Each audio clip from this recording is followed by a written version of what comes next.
A nation that is hurtling towards bankruptcy, whose leaders, standing on the floor of their National General Assembly, are openly admitting that they in the past have fostered terrorists and terrorism.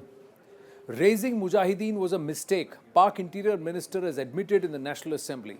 Interior Minister Rana Sanaullah accepted that Pakistan did not need to make Mujahideen. We created Mujahideen and they became terrorists, is what he has said, while echoing the thoughts of another member of the National General Assembly, Khwaja Asif. It was a collective mistake to prepare Mujahideen and go to war with a global force. Interior Minister also claimed that PTI also released those people of the TTP or the Tehreek-e-Taliban Pakistan who were sentenced to death. Defense Minister Khwaja Asif said that National Security Committee will decide the operation against the terrorists. The National Security Committee can decide on the operation against the terrorist, Defense Minister said. Khwaja Asif also then said that there is a need to create a consensus like Zarb-e-Azb operation against terrorism. Just days after a member of the Pakistan Taliban or TTP blew himself inside a mosque in Peshawar in the police lines that killed over 100 people, largely policemen, the dreaded militant outfit released a report on its activities carried out in January. It has claimed a total of 46 attacks in which 49 were killed, 58 injured. The Tehreek-e-Taliban Pakistan released an infographic on its attacks carried out in Pakistan in January. The report of the militant attacks in different parts of Pakistan was released by the TTP's Umar media. A total of 46 attacks claimed with 49 deaths and 58 injuries. The TTP released an infographic on its attacks carried out in Pakistan. This total number of attacks, which was released on its mouthpiece, the Umar media, also highlighted the breakup of these terrorist attacks in different areas of Pakistan.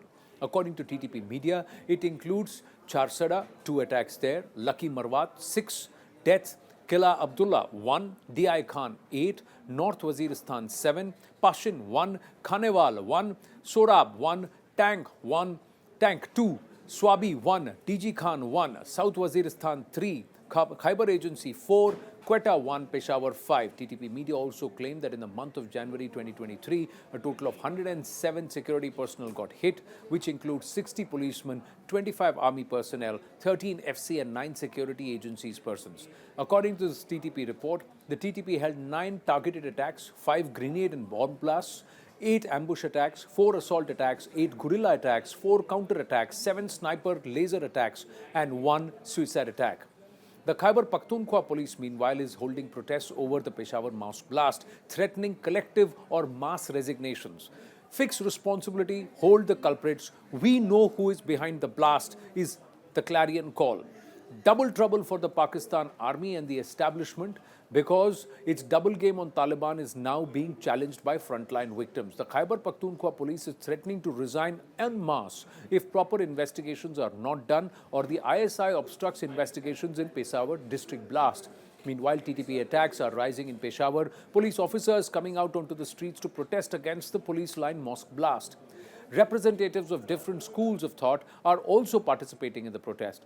The slogans of the Khyber Pakhtunkhwa police are KP Police Zindabad and also slogans like Aman Gawaru are being raised by the protesters. The protesters are demanding that a joint investigation team be formed to investigate the police line's mosque blast and there should be no corners cut or no favors given. On the other hand, the Mardan police has also come out on the streets against this threat. Junior ranks of the police force in Khyber Pakhtunkhwa province are threatening to resign en masse if a proper investigation into the mosque blast and the suicide bombing is not conducted. If the KP province sees a repeat of such violence, also they have said that they will go back to threats, though go back to protesting. Now, this is going to further compound the problems for the establishment in the neighboring country at this point. Because very clearly they do not know how to sort out the equations so far. Now, meanwhile, there is also fresh trouble for the Pakistan establishment coming in from neighboring Afghanistan. Afghanistan has totally turned around and rejected all claims that terrorists are using Afghan soil to perpetrate attacks over Pakistan. Somewhere it sounds like a deja vu with the similar rhetoric being used by Pakistan. Now the shoe is hurting on the other foot.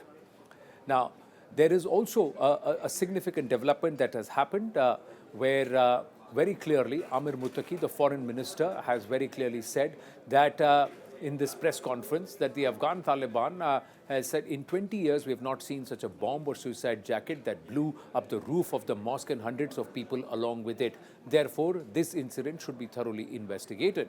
Afghanistan should not be held responsible for Pakistan's internal problems. If someone says that Afghanistan was the center of terrorism, then this terrorism would have also reached Tajikistan, Uzbekistan, Turkmenistan and Iran. Yet that is not the case. Afghanistan today is at peace with other neighboring nations, and that proves that there is no such thing as Afghanistan being the epicenter of terrorism like the Pakistani claim. That's what the foreign minister of the Afghan Taliban, Mr. Muttaqi, has come out and said. So clearly, Pakistan has a problem in trying to find favor, and its allegations put paid. With the IMF now breathing down its neck and also giving it an ultimatum that it will have to get all political parties on board to get any more doles from the IMF or parts of the bailout package, problems are compounding for the Shehbaz Sharif-led government, because on the one hand, they have arrested a very close aide of Imran Khan and also former minister in the Pakistan government, Sheikh Rashid, after Fawad Chaudhry. On the other hand, they're being told by the IMF that you need to get the PTI and all other political parties on board to sign the agreement and on the conditions of the bailout package. If that does not happen, then the IMF is saying we will not release any more money to Pakistan. That will further hurtle Pakistan towards bankruptcy. A bankrupt nation, bankrupt of ideas, devoid of any democracy. But more importantly, there is a rise of fundamentalism, because amidst all of this, Saad Rizvi of the Tehreek-e-Labbaik Pakistan has come out and said that Pakistan should have actually, and he's talking about the burning of the Quran in Sweden and in the Netherlands. He said that Pakistan should go to the world with a Quran in the right hand and a nuclear bomb in the left. That's how it should go ahead and browbeat and threaten nations where there are acts against Islam that are conducted. He has criticized the government of being soft. So multiple problems hurtling towards balkanization, her staring at bankruptcy, and more importantly, rise of fundamentalists on the streets. Multiple problems for this nation, which is not only Kangal, but has accepted that it is Terroristan.